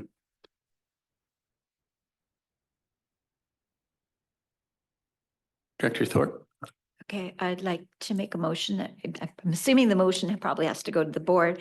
A motion to return the community assistant reserve funds to taxpayers over a 3-year period. Okay, second. Is there any other discussion? Director Sao, did you have a comment? Yeah, thank you. Actually, well, part of that discussion for that motion is, yeah, I do support that, because the other thing is the optics of we're now changing the scope of spending it, and not a location specific. We're trying to use it for a regional park strategy or plan. That to me would seem like we have these funds that are now changing the scope, and we're just looking for a way to spend it. I think that's the wrong optic. Well, not optic, but just wrong. Yeah. And returning it to the taxpayer, I think that's, yeah. And any other directors? Go ahead, Chair Roden. Thanks. Just a question. Would this be, I mean, and this is just out of interest, see there's 940,000 here. Obviously the amounts for each individual electoral area vary quite greatly from 33,000 to 188,000. I suspect CFO Fox would need to know this. are you proposing that it would be pro rata? Like if you did it over 3 years, $300,000 a year, that you'd take 300,000 and divide by 10 electoral areas, or would it be proportionate to how much is in there? That's just a question, just a technical question, because I wondered. And the second one is, I Go believe ahead. CFO Fox, you mentioned that this money could possibly be used to make up for the fact that we can no longer use the Canada Community Building Funds for things like community hall improvements. I'm sorry, did I mishear that? Or is I just again, because I know that this is a concern for the EA directors, is the gas tax funding as it was known no longer being available as easily or readily. Could these funds be used, like if someone in area J wanted to upgrade their community hall at Loon Lake again? Could Director Smith And, take this funding and use that? John, I want to make a comment on that and then you can speak. The problem with spreading it over all 10 EE directors, my taxpayers have paid $140,000. And I think that money should go back to where it was generated from. It would be nice to do that. I quite agree with you, but I don't think it's fair to our taxpayers. Whatever we have collected from them for that service, it should go back to them as it was collected in each EA directors. It would be nice if I could take that money and spend it on community projects, but that's what that money wasn't generated for that. It was generated for a community improvement fund. I've got something like $120,000 for community parks in a reserve fund. And we already have reserve funds spread out through our EA directors' budgets. And so I still feel that we need to return the funds to where they were collected. CFO Fox, did you have a comment now? The way that the funds were collected on were the same parameters as your economic development funds, your discretionary funds. So they could potentially be utilized as like a grant need if that. So when we were exploring options to bring forward, that was the one that I think Director Roden was alluding to. And I think in addition, it is more appropriate to, as Chair Laird has said, that these funds specific to those areas go back through those services to those areas.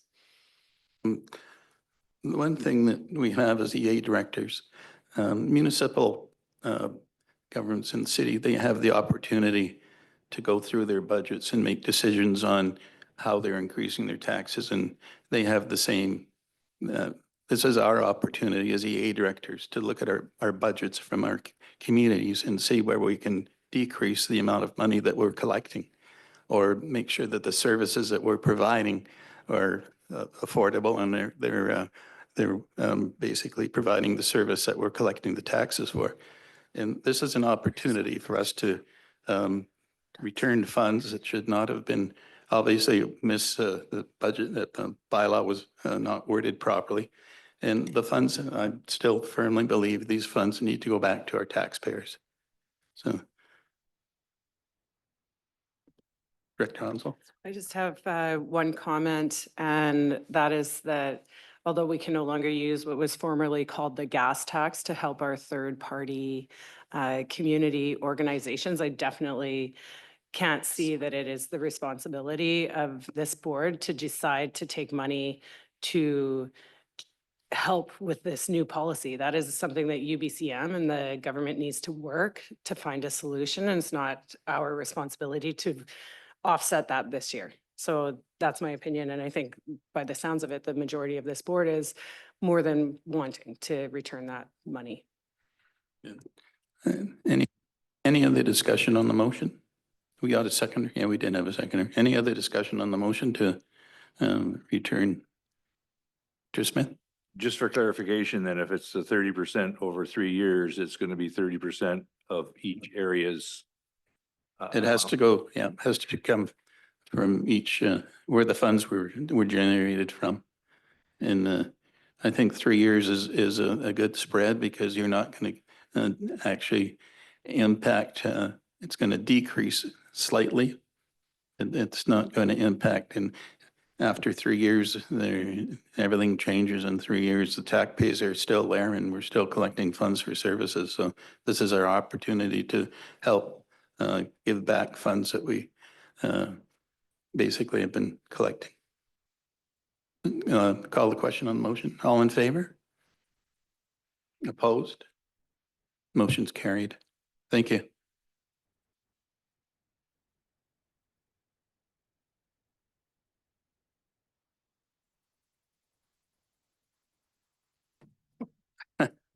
Next on the agenda is electoral grant and aid funding policy 6.4. This was the policy that we have come back, and there's 2 changes in there that we were asking the staff to come back and make recommendations. So are you presenting? Okay, go ahead. I don't have an actual presentation. I'll just speak to it quickly. Okay. The 2 changes that we made, we were asked to look at kind of the requirements for these smaller grants. So we looked at the total of the grant applications that we received last year, and the kind of the threshold that made sense was the $500 mark.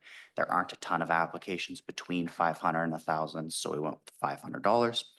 The idea is that everything $500 and under won't require full financial statements to be provided to us because that's already covered under their charity status. And then the other requirement would be that if they're 500 or under, they're not required to provide a full breakdown budget. Just a quick description of what they'd like to use the funds for would be acceptable. We looked at other regional districts that have similar policies to the electoral area grant and aid, and kind of tried to gauge where we fell in the realm of our requirements and what we're asking people to do with the application, with the subsequent reporting, with the documents that we're requiring from them up front. We found that we fell on the middle to low range of what was required. Our application of 1.5 pages is on the lower end of the average. Our reporting at the very end is quick.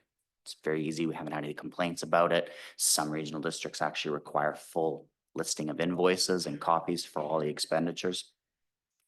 Interestingly to note, our regional district is there's only one other one besides ours that allows a director to provide the final discretion on the application. So we are almost unique in that sense. I would say that these 2 changes that we've made they're fine, they're good changes. I wouldn't recommend that we make any further changes to reduce the requirements or the reporting, simply because we are already on the mid to lower range. And with the outcome of the forensic audit and our requirement to be more accountable, and especially with our regional district allowing the area director to make that final discretion on the say, it keeps the accountability for the application as high as it needs to be to provide us with confidence. So that's kind of where we're at with these changes, and that's where we've landed. So now looking for feedback from the electoral area directors. Director Thorpe. Just one under the criteria for an event or project under 500. Can it say 500 or under, please? It's a Absolutely. minor, No. and I sound nitpicky. Good catch. Yes, Thanks. absolutely. Director Sal. Thank you. I just want to share with the committee. I understand this comment might go against the direction what we're requested by staff to investigate, but you know, I've had some issues where discretionary grants were given out, you know, and during the first year of our term before the tightening of the policy, where I had difficulty in finding, you know, hey, you said you want to use this. Was it done? You know, you said you would host this events. Did it go on? Did you have photos? And some organizations actually never replied to Kim. So yeah, just sharing that. I do agree with Mr. Potts that yeah, I don't see us. I think this is okay, but I think to further loosen it would be too much, I think. Yeah, thank you. I have a comment. When you talk about $500, you look and see where $500 goes anywhere these days. You can't even buy a stove for $500. And these, the societies that we're giving money to, it's a very small amount. And it does offset a lot of it helps them do whatever projects they're working on.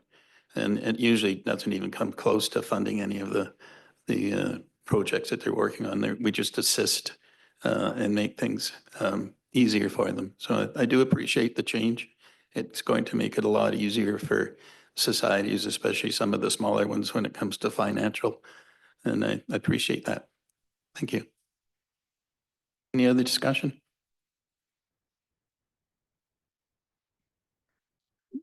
Okay, I'm move the recommendation.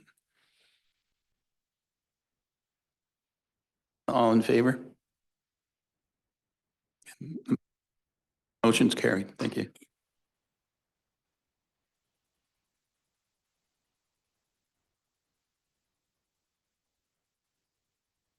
Okay, thanks. Capital and 6.5 capital and operating reserve fund discussion. I think we had that. We've been through all that. So I appreciate that, Carla. It did help clarify for myself exactly how they work. And I think all the board, the rest of the directors needed to know that as well. Thank you. So with that, we go into the roundtable discussion with the directors. Is there anybody has anything that they want to bring up as far as Trish? Go ahead. Or Director Thorpe, I'll be official. You can call me Trish, or Trisha, actually. Just one thing, and I think most of you already know it. I've been trying to advocate along Highway 97 for either a speed reduction, which wasn't getting very far on the Highway 16 corridor. And so then I kind of changed tactics slightly, and we went for trying to get the passing lanes eliminated to the 16-mile corridor. There's buses there with kids and, you know, various things. It's hard turning onto Highway 97 or turning off of it. Anyway, yesterday, as some of you know, I got a letter, an email, and they are removing the passing lanes on Highway 97 at 16 miles. So I'm super excited about that. When they paint the lines in the spring, they will be making solid doubles through the community. So yay, we got one. Good. Any other directors have anything? Lee, go ahead. Thank you for that. As the board may remember, I was appointed to the Vail Mountain Area Recreation Development Association, VARDA, to their board as a non-voting member because all of the snowmobile clubs riding areas are within the TNRD. They have an upcoming concern dealing with a bridge in one of the riding areas that belongs to BC Timber Sales. And they're currently working with BC Timber Sales to maintain access to this riding area with the bridge, but they've been told that the bridge is probably going to be decommissioned and removed at the beginning, like throughout the summer. So they won't have it for future use. So the economic impact to this community is devastating, and to Blue River. And this happened up in McBride in an area called Renshaw when BC Timber Sales said, you can no longer use this bridge, full stop, not safe. And doesn't put any energy or effort that I can see into trying to work with the communities to fix these bridges. So this might be something that will come to the board as an area of advocacy again, dealing with BC Timber Sales, saying, if you can go into these rural communities and extract the resources, but not support the other economical drivers in the communities, this is a problem. And it is a fundamental problem that is affecting rural communities for anyone that accesses backcountry access with these bridges. And so anyway, I just want to bring it to the attention of the board that this could be coming, and it is something that we should be advocating for, and along with the BC Snowmobile Federation, et cetera. But this is a huge concern, and the value, the tourism dollar value of snowmobiling from a 2019 study to Valemont, which is a very small community, $6.3 million. Snowmobiling supports Blue River and Evola's economy through tourism as well. And having areas shut down and closed down will just drive people to go to other riding areas and not be spending their money in our communities. So anyway, that's my current concern. I just have a question. Should we have this started sooner than later, or are you waiting to get a response from your area before we start advocating? Yeah, we're waiting as per the VARDA board. We are waiting before we actually do any advocacy from the TNRD as well as their regional district. Good. Any other, sorry, Scott? Yeah, thank you, Chair. I just wanted to make a suggestion to the EA committee for tomorrow's meeting, or for the Thursday's board meeting. When it came to the motion that came up about the funding, typically that motion would go to the next board meeting, but the agenda is already out, so that would go to February. So if that were to come up tomorrow and the EA committee can have a representative speak to it, that decision could be made tomorrow and give direction to Ms. Fox officially from the board, if that's what they decide. Just to expedite that, Ms. Fox, I don't know if I think it would make much more sense for finance to have that direction ahead of time, so we can actually come with a final budget in March and not have to just wait for that decision. So I would suggest that that comes up at maybe under business, I guess, or. What I'll do Oh. is, I'll just ask the AEA directors, are we fine with presenting this tomorrow? I don't think we need a vote if everybody's in favor of it. There is going to be an agenda item that'll be a similar update that Carla provided Yeah. today. So at that point, might be a great time to Yeah. bring it up. We could share the motion that happened here, get the support of the board if that's what they choose, and make a decision. And I'll probably make the presentation if it's required. Any explanations? So that, yeah, we would be very happy to see that on the agenda tomorrow and get it moving forward. It won't be on the agenda. It'll just come up during that time, and then it'll be just kind of I guess, a motion at the moment. We'll share what we discussed today, Okay. what this committee approved, and then we'll get the board to engage. Thank you. Any other topics right now? Director Morris. Which side? Just EA forum stuff. Airport, just update. We are continuing working on that committee on our behalf. No really new news at this point in time in terms of changes in air service or anything, but the bigger thing that seems to be dominating the conversations around the airport, one of which is a lot of the commercial development that they're doing on the site. And not a lot of discussion right now in terms of any other infrastructure specific to the airport terminal itself. But we continue to make comments about, new lift service as well. So that's just nothing new there, but meetings coming up again next week. So the other one was the rural road fund. Has anybody had any conversations with anybody with respect to that? Because that one kind of came up in one of the conversations as well about investment overall in the rural road structures or infrastructure. So it's more a matter of if anybody's heard more than I have about any developments there. No?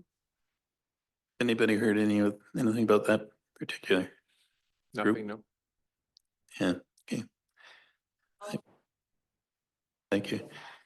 I just have one item to bring forward. When I went through the budget this year, and I, like I said, I do appreciate what has been done, but the way the reserve funds are spread through about, I don't know how many pages, and Carla's basically saying she's going to come up with a plan on how to actually use those funds and make sure they work. I was wondering if it would be possible that if when you're going through, if you could put each EA director's capital and operational surpluses, include that, and similar to the one that you do with our taxes right now, that when you send them out. So when you actually go through and decide where everything is, it would really help the EA directors if we had just a straight sheet. These are your operational and capital expenditures. And then it makes it a lot easier to understand. At least that would, is that something that's possible?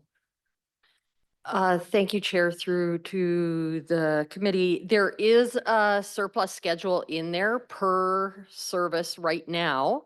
The organization of it right now is by service, so unless I would just have to sort it a little bit differently, but I can probably do that. But it is in the budget that's presented in the summary,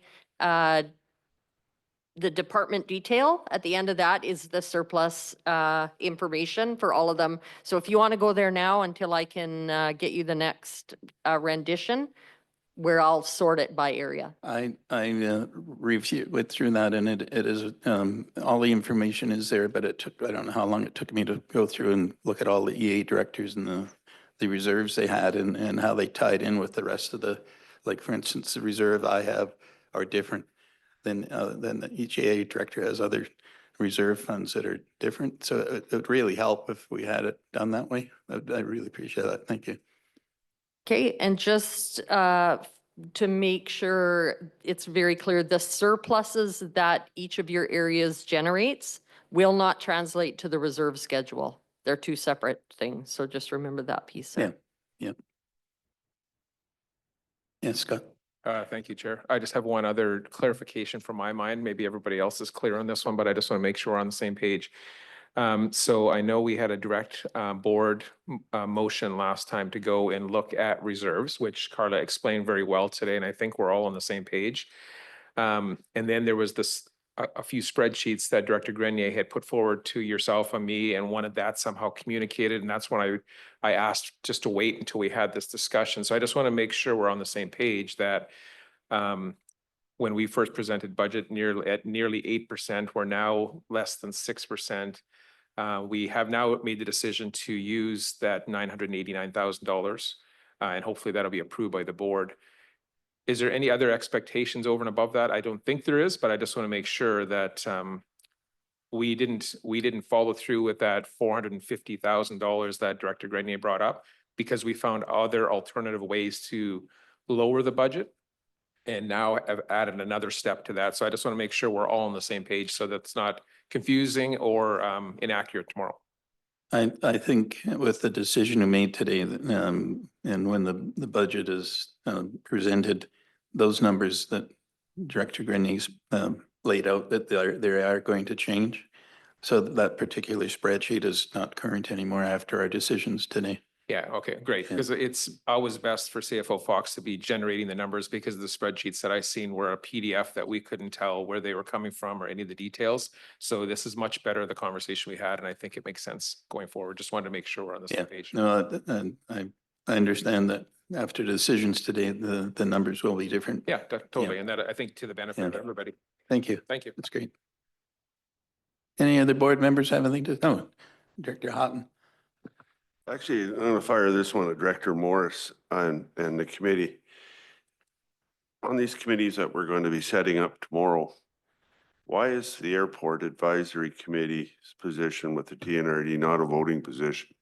Why are we just we go there to sit in on a meeting, and do we not have a regional airport, or is this the City of Kamloops Airport? Somebody answer that. Thank you for that question.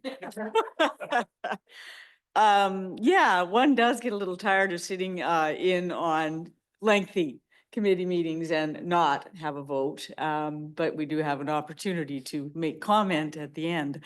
It's a good question, and it needs to be posed to the actual chair, I think, very definitely. But having said that, there are a few others that are invited to join in on that meeting, and from what I may possibly be hearing is because of the structure of the board, they can't, quote unquote, invite other people to actually vote. But I think it is very definitely something that is important. We have spoken repeatedly about the importance of the communities around Kamloops and what are we doing to ensure that our residents within the TNRD who have to travel, what are we doing to make it easier for them and to them to want to utilize our Kamloops Airport so that we can expand it for the future and beat YLW, that would be Kelowna, out of the mix and really focus our efforts on a hub. So great question. I still haven't managed to get an answer or a vote. Maybe I'm just not tough enough. Maybe there's somebody else I could allocate to that role. Not sure, but in any case, that's where it's sitting. So thanks for asking the question, Doug. Director Morris, you do get input, you just don't get to vote, is that correct? I get to speak briefly at the end. It's sort of like a round table. That's when I get to speak. And that's the only opportunity when you get into the discussions, or do you have the opportunity to be part of the committee? And even though you're not a voting member? Yeah, they in that sense have been good. Bill Sarai has been primarily the chair. Yeah. We're definitely, I can speak up. but Yeah, that's good. When spoken to. You per just se. don't get to vote on your speech. I absolutely do not get a vote. No. Director Smith. Thank you, Chair. I was just wondering, have the airport ever done any demographic studies? Like, do they know where the ridership is coming from? Do they know how many people come from 100 Mile House to fly out of there, or? That was one of the things that, can you hear me if I don't talk into this? Okay, good. Director Morris. So apparently I have to move around this way. Yeah, that was definitely discussed. And how that kind of tracking needs to occur. But more importantly, what is your marketing plan? What is your marketing plan to support that? The simplest little things like a rural rate for parking is just a simple thing to add to the basket of why your airport should be attracting more than Kelowna does. So I would like to evolve that strategy. Having said that, there seem to be a few roadblocks tied to the not-for-profit society that actually kind of runs a piece of that. So more than happy to, get more aggressive on that front if we need to. Go ahead. Oh, Marnie. Chair through to Director Morris, the terms of reference do identify that the membership for the TNRD is non-voting. However, we are happy to reach out to the Kamloops Airport Authority to maybe inquire as to why it is a non-voting membership, just to have a better understanding of the reasoning behind it. And maybe there might be an opportunity for change for that. I'm not sure. That would be good. Yeah. Okay, any other discussion? Any other roundtable items? Well, we get to go for an early lunch. Meeting's adjourned. Oh, Scott, you had something? Sorry, I believe lunch is coming because it'll be kind of that transition between this meeting and the strategic planning meeting. So lunch will be coming to this room. Oh, okay, thank you. Okay, we get to go in Rome for an hour, I guess.